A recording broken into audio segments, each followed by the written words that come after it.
Hi, everyone. I'll give everyone just another minute to log on before we get into it.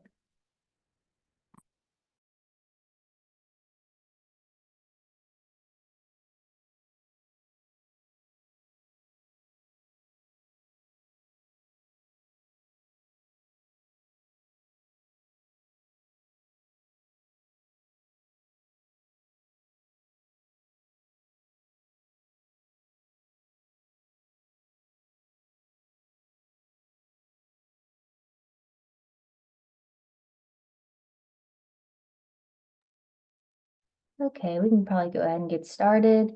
Good morning, everyone. I'm Danny Sharella. I'm an outreach archivist at the State Archives.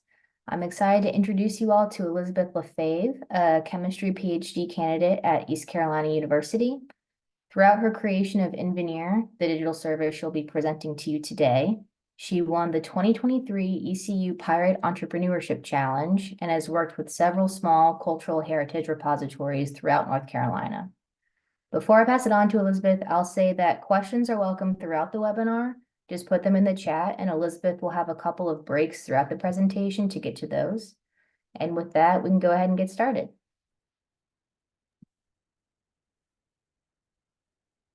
Thank you, Danny, for that introduction. And thank you for having me today. So like Danny said, my name's Elizabeth LaFave, and I'm the founder of Invenire, a web-based platform that is shining a light on small town museums.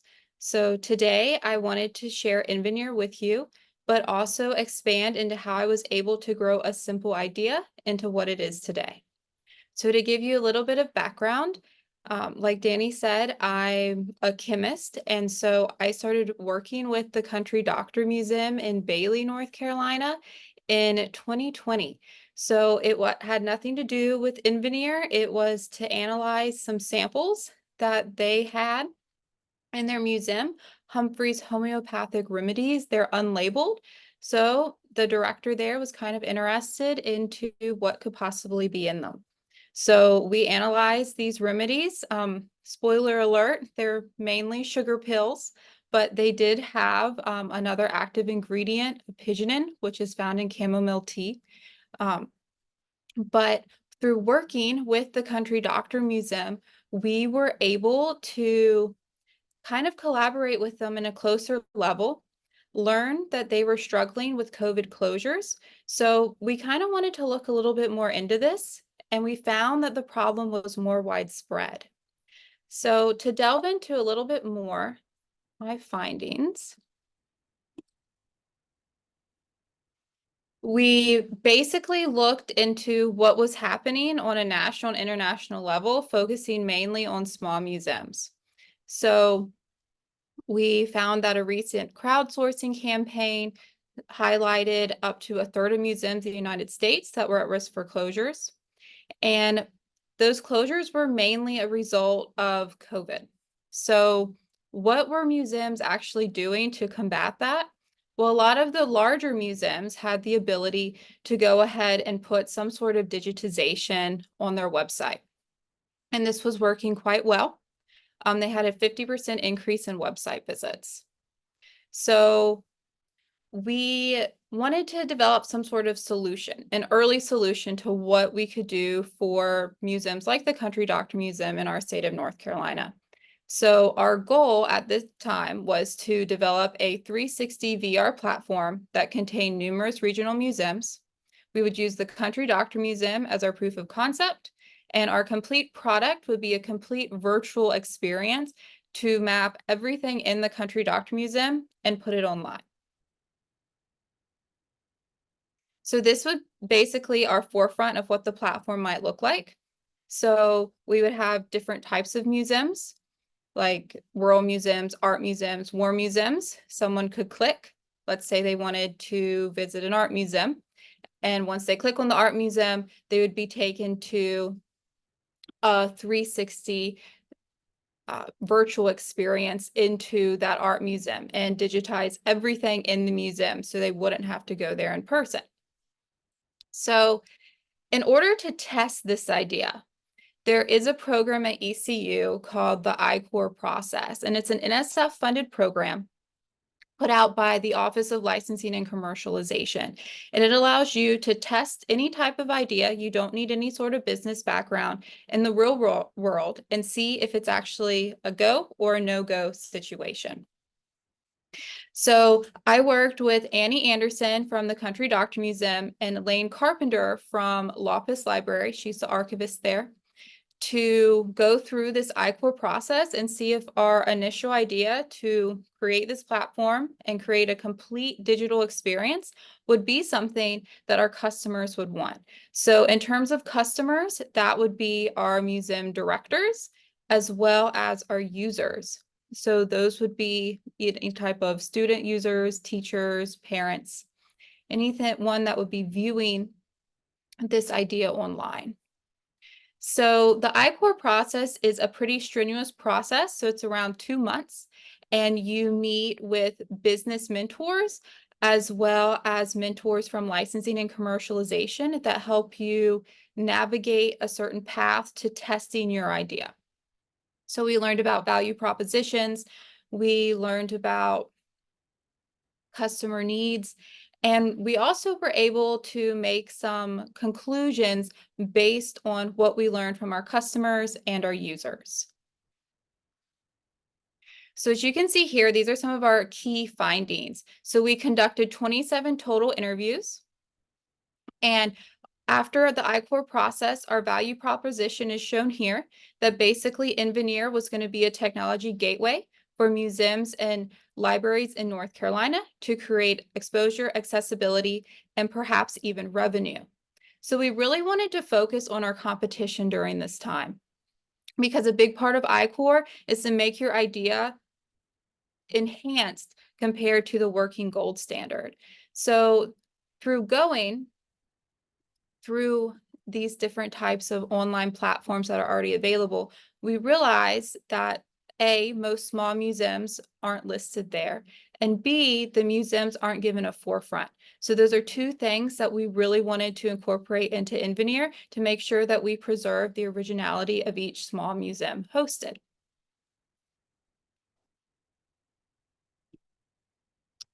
So we also had a key pivot during our initial I-Core process. So remember, our initial idea was to digitize everything in a museum.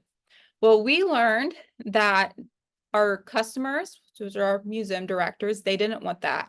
And neither did our users, our classroom teachers, our homeschool parents. Nobody wanted to sit through an hour or a 2-hour sort of virtual experience, but also the museum directors didn't want to take away from their physical location. They simply wanted to enhance their physical location and bring visitors in. So Invenire had a key pivot here. So instead of creating this very large spread, expansive virtual experience, it's going to be around 10 to 15 minutes. And we're just going to highlight one exhibit that is very, very popular or crucial to the overall theme of their museum.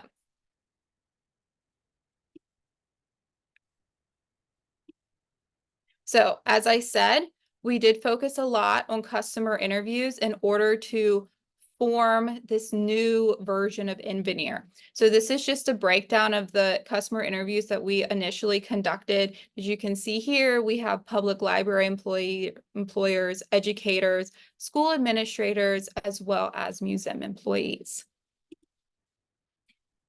So around this time, we were essentially looking for different grants to maybe apply to get Invenire ongoing. But there is an opportunity at ECU called the Pirate Entrepreneurship Challenge. And this challenge is offered to the university as a whole. You just have to be a student there. So you don't have to be business-minded at all.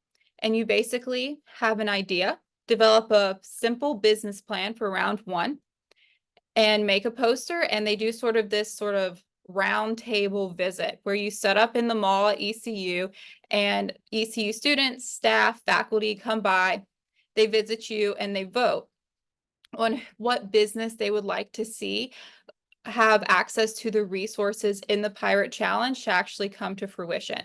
So this is just an image of me at round 1 of Pirate Challenge. This was after I-Core, so I was able to present our I-Core findings, as well as some of the interested partners with the museums here in Eastern North Carolina that we interviewed, talked to, and might be interested in that idea. So Invenire was chosen to move on to round 2. So between round 1 and round 2, you have quite a bit of access to business mentors through the Small Business Center. So it was actually becoming something where you had more guidance instead of just, here's my idea. It looks like it would be well liked in the community. It meets a need. So what do I do next? So our first step was to actually develop a proof of concept. So how would this look? We have this new idea that's going to be around 10 to 15 minutes, complete time to go through the digital work. And we want to develop an exhibit that's popular and goes along with the theme of the museum. So the Country Doctor Museum was gracious enough to let us be their first proof of concept endeavor into the digital world through Invenire. And we also wanted to look into one more thing, and that was pricing. So Invenire is a business. However, our business is founded on helping small museums and libraries and really shining a light on those in North Carolina. So we wanted to have a price point that could actually be met by small museums and libraries in our area. So we went ahead and expanded those customer interviews and found out what type of price point might be workable for them. So we found that around $1,000 to $1,500 per digital exhibit might be workable. And then we also have additional optional input into Invenire itself. If a museum wants to charge to access their digital exhibit, they are more than welcome to do that and use that to accrue additional revenue. So not only could the digital exhibit be used to drive traffic into the museum itself, but also as a format to increase ticket sales or something like that. So around this time, we go into the second round of the Pirate Challenge. So we've drastically increased our interview count as well as the type of folks that we were interviewing. So we have advertising sources, we have industry experts at this time, and really honed in on our public school educators and administrators. So luckily, Invenire was chosen to move on to round 3. So each participant is chosen by a mentor. So the mentor that chose me was Robbie Carney. He is a digitization expert out of Charlotte. So he was able to really help me on that proof of concept exhibit, as well as developing the platform itself. Robbie also was very concerned with comparing Invenire to the gold standard. So he wanted Invenire to offer something that would really stick in a user's mind. So we focused on developing a sticky product. So what exactly does that mean? That means that we want our end users to experience something engaging, innovative, and memorable. So in order to enhance our first proof of concept, we added 2 hands-on activities. These activities can be completely at the museum director's discretion, or you can ask us for a little bit of assistance with that. So for our proof of concept Country Doctor Museum exhibit, House Calls, not only did users get to experience the Model T Ford, also they were able to explore what's in a country doctor's bag. And they were able to do 2 different at-home or in-classroom activities. The first being to develop an advertisement similar to what the Ford company would put out. The second being making rock candy. So like I said before, it's a tie into our chemist background here. We found out that a lot of these remedies were essentially sugar. So you can make a little bit of rock candy at home using sugar and water. So those were our 2 activities. We wanted them to be engaging. We created our sticky product. Also, during this time, we expanded our team. So we have a wonderful group of advisory board members. We have a digital humanities professor here at ECU, as well as an education professor. And then Annie Anderson, the director of the Country Doctor Museum, is also an advisory board member for Invenire. So around this time, we move on to round 3 of the Pirate Challenge. And Invenire was selected as the ultimate winner of the Pirate Challenge, where we are hoping to revolutionize digital learning content through creating an interactive, explorable, and memorable experience. So the overall goal of Invenire is to turn into a digital learning resource. So I have talked to, at this point, public, private, and homeschool administrators to see exactly what they might need in order to move into the classroom as that sort of educational resource. So on Invenire's platform, they would like around 10 sites hosted with a variety of different content. So art, history, science. And we do also make sure to put grade levels that the site specifically might be applicable to. So whether that's for senior level researchers, like an exhibit I'm going to share with you today, or for more grades 4 with the history museum content. So we really try to match up the state curricula with whatever is hosted on the Invenire website to just make that a step easier in terms of meeting our goal to be viewed as a digital learning resource. So like I said, currently I am the CEO and sole owner of Invenire. So I travel to each museum or library myself, alongside other graduate students with experience in digital humanities. So we take the pictures, we record the videos, and we gather all other media types like audio, and we edit each accordingly. And then we use a 3D software, which I'm going to share with you next, to create this space based on individual needs or requirements of each museum director. Usually, those requirements are presented in some form of an outline. And then after creating the exhibit, since we actually made it from start to finish, we're able to go back to the museum or library for a follow-up meeting, and we can edit any minor changes right on the spot, or if you have some additional need, we would be able to implement that as well. So I did want to stop for a minute here and look for questions before moving on and sharing more about the process of creating this digital space.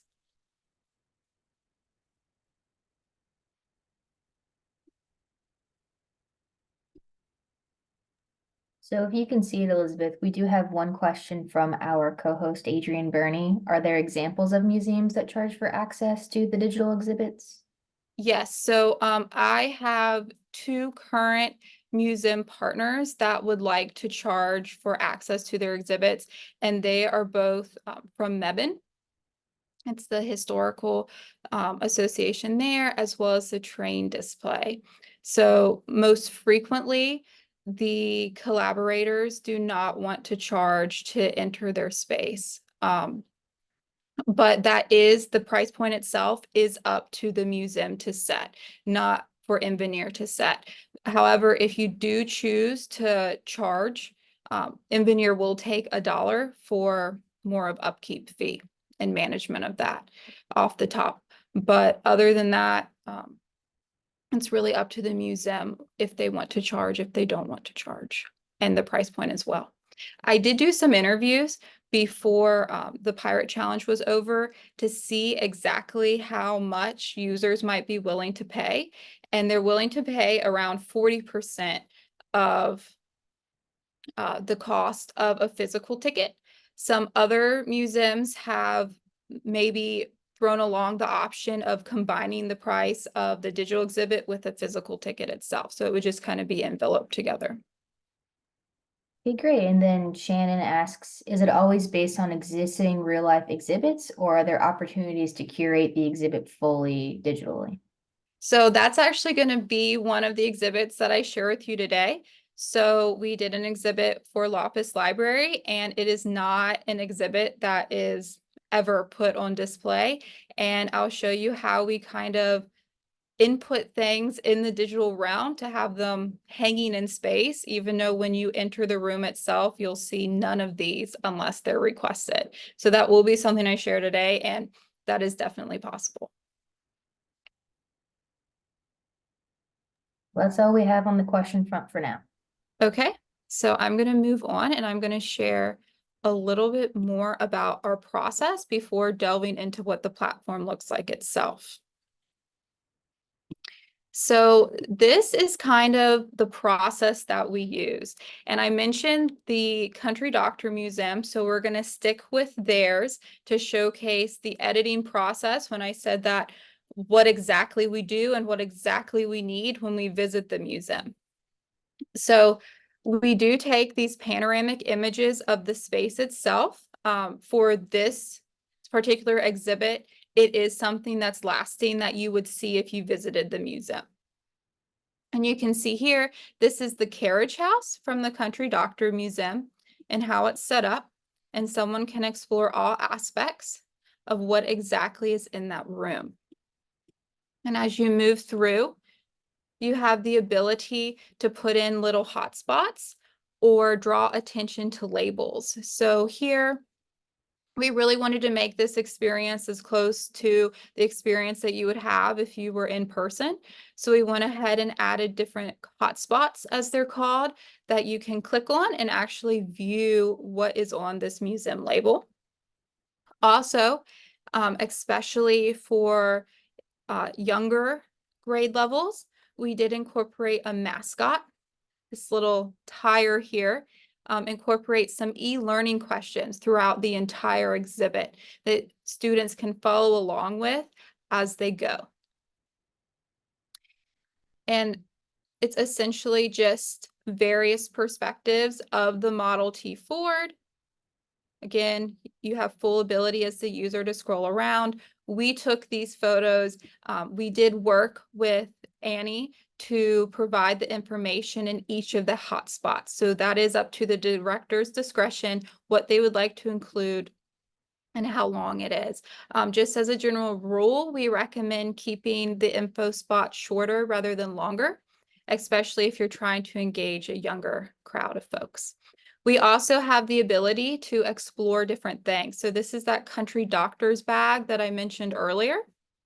And you can click here on the door and actually be taken into a different frame and explore what a country doctor might take along with him. The same thing here with the trunk. This is just all different perspectives of the car. And we can move on to the case, the informational bookcase that you would see on your tour. And we really wanted to highlight things related to the car as well as the bag. So each of these circles, as you see here, would be the museum labels. They'll pop up so you can read them, as well as informational spots where you can read more about each artifact that's being showcased, as well as being shown an in-depth view of those. You can see our little tire mascot is back for a question. We also have our activities here. The activities are highlighted a little bit different. So this would be our advertisement activity that I mentioned, one of our engaging activities. And then we also have our video here of how to make rock candy. And at the end of each exhibit, if you do choose to incorporate e-learning, we can add in different test results to see how well the student did if maybe a teacher or a parent wanted to keep track of that. So essentially, after we take the pictures, we take the panoramic pictures, we do the videos, we can do any sort of audio recordings as well as green screens if you really want to highlight just the artifact itself instead of just in the cabinet. We'll have a follow-up meeting with the director and showcase more of a finished product. So something like this. As you can see here, it is on a self-revolving path to show you the entire carriage house when you open the exhibit as a user, as well as a little bit about the exhibit itself. And you can navigate on the bottom here. throughout those different panoramas that I showed you during the editing process. We, of course, do want to showcase the museum itself that we're working with in all aspects of this digital exhibit. So we have the Country Doctor Museum located here, as well as this right here. It is a guide, a user guide on how you can easily navigate through each exhibit. You can see the different icons that I mentioned, and it's really just set up here. So there's no questions about what each button means and what's it going to do if you press on it. So let's go ahead and go through and see how things work. So this is something that is actually not on display at the Country Doctor Museum, the doctor in his car. And it tells you a little bit more about the doctor's cube, as well as I mentioned earlier, the importance of really making this a museum, a physical museum experience. So we did want to make sure that every label that is encaptured in this exhibit is something that someone can click on and read. And then here we have our little tire, and everywhere through where you see him, you can answer a question and it'll tell you if it's right or wrong. So you just use the toolbar here to navigate through. Here's our little tire mascot again. And what type of gas does the carbide generator make? And you can click on the answer here to see if you're right or wrong. And in these informational points, if you read them, you'll be able to find the answer. So here it is. So there's our answer. And that's how basically we set up the e-learning for this particular exhibit. And I mentioned before about exploring the bag and how that is also interactive. So let's click on the door. And here we have our answer about what's in the doctor's bag. The doctor bag here, as you can see, is kind of standalone. So we did use a green screen in order to take that image itself and really kind of zoom in on that. So we do have two activities to showcase. This is a video on how to make rock candy. I won't show the whole thing, but we'll show a little bit. We did have some help from some ECU professors here. So this is a chemistry professor, and he is going to tell us how to make rock candy. And it'll have just what you need, very simple, basically just a thermometer and sugar and some water. So today we're going to here we are. Candy, and we're going to do that by making a super saturated solution of sugar. And so what we've done. And he does make sure to keep in mind the age range of our typical users, which would be around 4th grade. So no hardcore chemistry information in there. So for each bookshelf, we do have our informational points again. For example, our map with our location is key. We have that zoomed in picture, as well as some additional information about this map that you might hear on the tour. We have our mascot again. He's going to ask us another question, as well as our second activity. This one is the advertisement activity, and it gives you a brief overview of the Model T Ford, Henry Ford, as well as some examples of what these advertisements might look like during that time. And then at the end, you get to design your own. So that is essentially what we would go to the museum and present after we've taken our pictures, recorded the videos, and they provided us with an outline or even just a simple discussion of what they'd like to highlight for their museum. So as you can see, it's nowhere near everything that the Country Doctor Museum has to offer. It's just a popular exhibit that could be used as an educational tool, but also could be used to inspire more people to visit the Country Doctor Museum physically. So before I show you our platform, I did want to pause again to see if there were any questions. So Chris Carmichael would like to know, how is this hosted? What is the fee for hosting if offered for free? Okay, so it's hosted on Invenire. It's a platform, so I'm going to share that next. Right now for the summer, I'm offering digital exhibits complete like this. We're going to make this for a museum partner completely free of charge. So that waives the hosting fee as well. And then the next question, are you able to link to YouTube videos? Yes, we are, as long as the YouTube video is either owned by the museum or library or is available for commercial purposes. So we do have to be careful in terms of getting those permissions. But if you have those permissions, yes, we're able to link YouTube videos.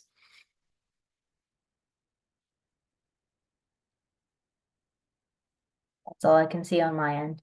Okay, thank you. So I'm going to go ahead and move on and share the platform and hopefully answer Chris's question a little bit more.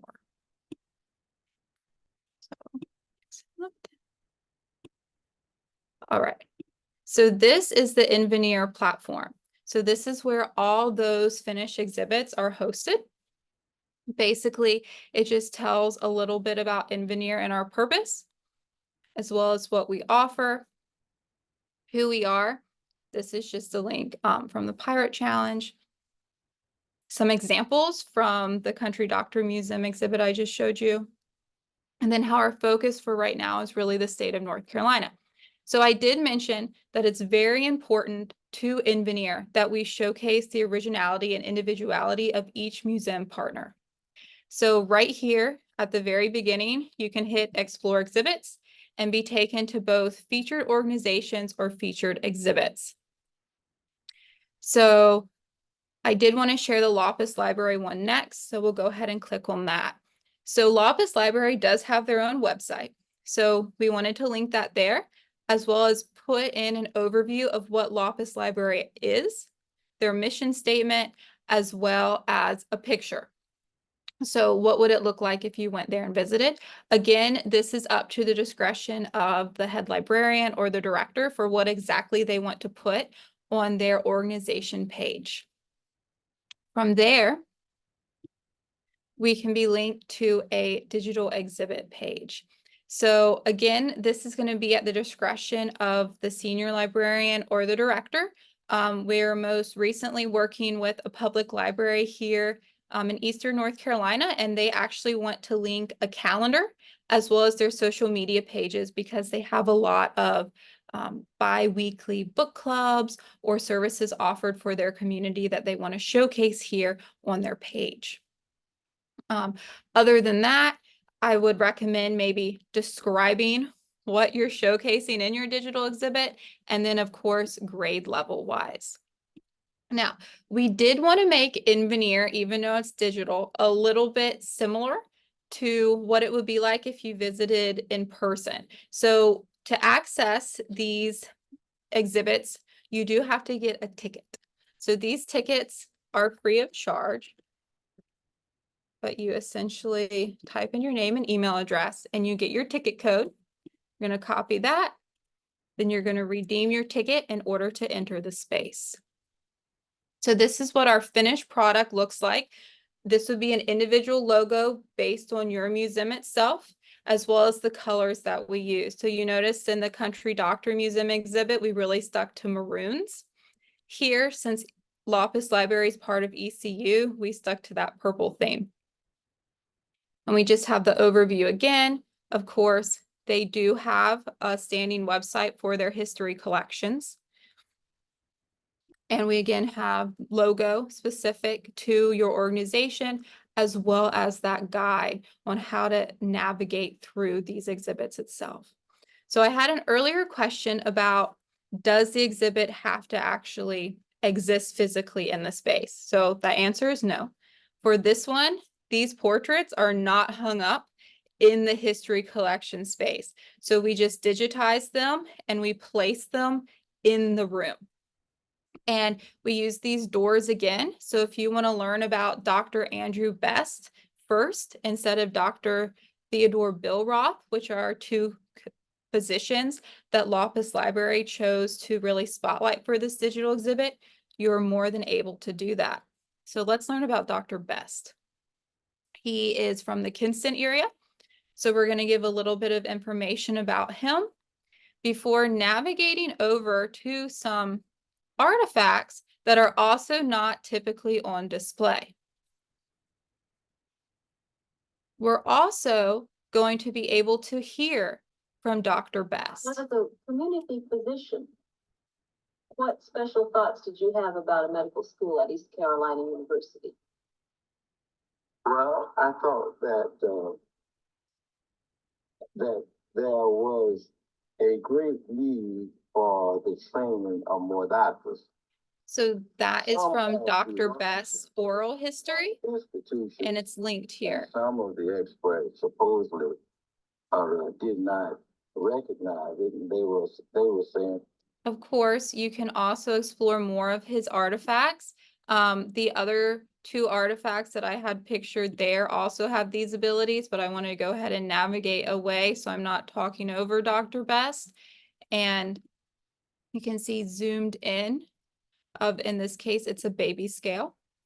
We did also highlight the catalog number where you can find each artifact in the history collection storage, and then read more about the baby scale itself, and a link to explore what portion of his collection is actually digitized already. It is not fully digitized by the university.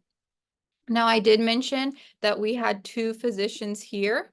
So let's go ahead and move on to Dr. Bill Roth. So Dr. Bill Roth's archives and artifacts are going to be showcased on a separate table. Again, these are usually all stored in the back. So you would not see any of these artifacts on display if you went and entered into the space. So we did want to put a little bit of information about Dr. Bill Roth, similar to what we did with Dr. Best. However, we also were mindful of different things on display that would be showcased in this room. So we wanted to adapt a bit of information like we did with the house calls exhibit with the Country Doctor Museum, and make sure that these labels were something legible if you wanted to read them. So we went ahead and incorporated that the same. And you can go ahead and move directly into Dr. Bill Roth's books. So these books were chosen by the senior librarian that we worked with, as well as the pages that she wanted to display. So if you're interested in looking closer at a book, you can see some small snippets from it. So these are just pages that she really wanted to highlight, maybe some interesting pages that might inspire somebody to come and look at one of these books. And you can read more about the book here in terms of its catalog, information, its title, and go about how to request it to look at. Now, we also do have one more kind of interesting audio here. So Dr. Bill Roth was adamant about music. So he collaborated with another musician in order to compose this piece that we embedded here. And you can read more about the piece right here, as well as a link to visit the compositional pieces itself and request those from LaFave Library.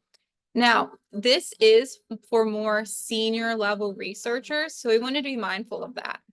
So our final activity per se is how— This video will show you how to request special collections material and make a reservation to use the material in our research room. is basically just an informational video of how to go about making an appointment and utilizing the materials here in the history collections. And before I break and ask for questions, this is basically, go back here, our Invenire platform and how things are hosted. So any sort of digital exhibit that we would be making would have its own organization page, its own exhibit page, as well as the digital exhibit itself. So I guess I'll see what type of questions are in the chat.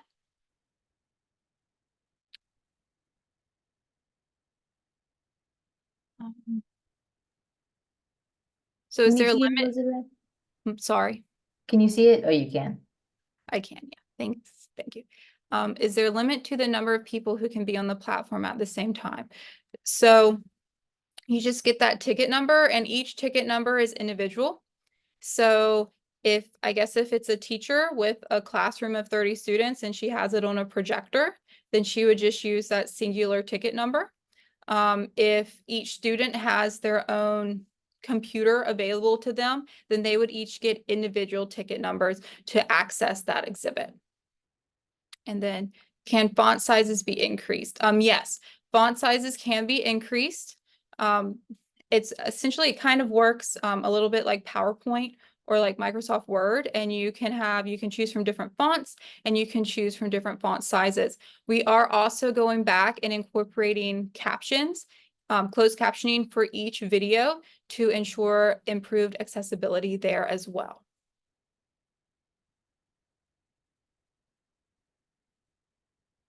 Does the organization receive the email addresses? Yes. So Invenire receives the email addresses as well as the organization. Now, we did have a concern from the public library we worked with in terms of collecting email addresses. So if your organization isn't comfortable with that, that is something we can take out, and you would just be prompted a ticket number to copy and paste over.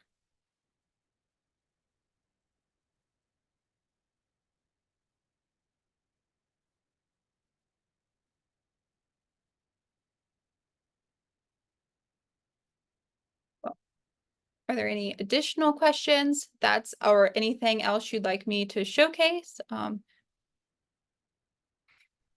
be given your, yes, Danny, I think maybe you may have some information about contact information. Can the exhibits be embedded into our own websites? Yes, they can. So a new feature that Invenire offers. So we do have an outside partner.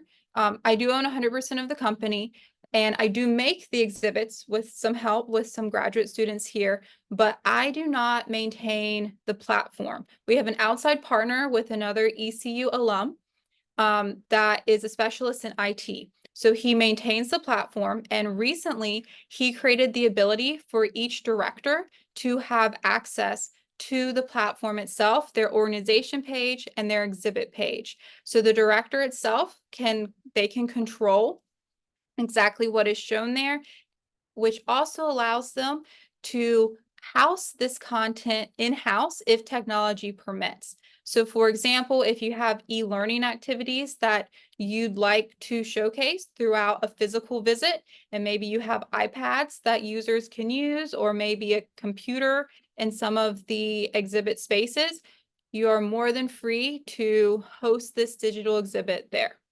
And you would have control over that through using this access pathway.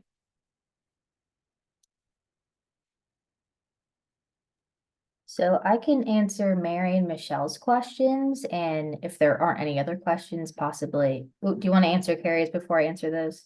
Sure. Could you have a mix of free and paid exhibits? Yes, you can. So one of our more recent partners would like their first exhibit offered for free for users, and then their next two for a fee. And to quote them, in case someone from Alaska wants to visit a museum in Eastern North Carolina. So yes, again, very flexible in terms of what the museum director or senior librarian would like to offer. And that's the same with price point. And then Shannon's question, how long is the process from start to finish to produce an exhibit?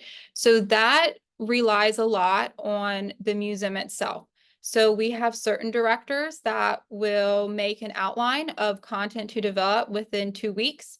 We come out, we take the pictures, any sort of audio recordings, anything like that. And it's about a 2-week time frame from the time we take the pictures to contacting you back that we have a rough draft of the exhibit and would like to share that with you in a follow-up meeting.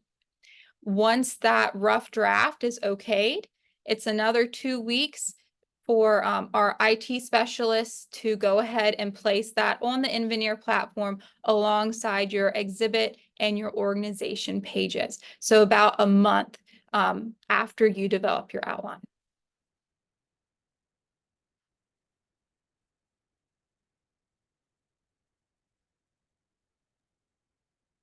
So before I close this out, do you have any closing remarks, Elizabeth? I guess my only closing remark is that so even though I am a chemist, I believe that the Country Doctor Museum has really been instrumental in my process of becoming a doctor in chemistry. I do want to thank them for that, as well as their support in helping me make Invenire into something that could be shared across the state. So I really hope that my passion and drive for helping small museums like the Country Doctor Museum really came out today. Fantastic. Well, if there aren't any other questions in the chat right now, I'll go ahead and say thank you so much, Elizabeth, for your presentation. And we will have Elizabeth's contact information as well as the link to this webinar recording in the June issue of the Federation's Bulletin. So if you have any more questions, there will be a chance to reach out to her again and then also review this video. But other than that, just thank everyone for attending. Yes, thank you so much for attending and listening to me today. I appreciate it.